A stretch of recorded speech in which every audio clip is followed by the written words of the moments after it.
Hi, in this video I'm going to show you how to update your notifications. So if you look at my screen, you would go into our class, but I need to go into a class in which I'm a student, so I'm going to show you by going into my yoga class. So what I want you to do is click on your picture in your class and then click on notifications. Let's scroll down until you get to instant notifications. I want you to look these over carefully and see which ones you want to get notified about.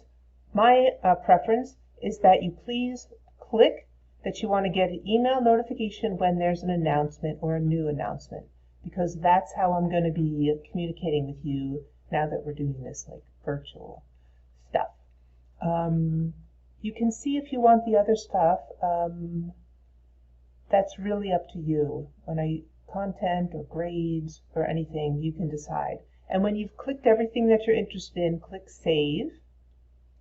And now you'll get an email notification whenever I put up new announcements, and that's going to keep you well informed. Okay?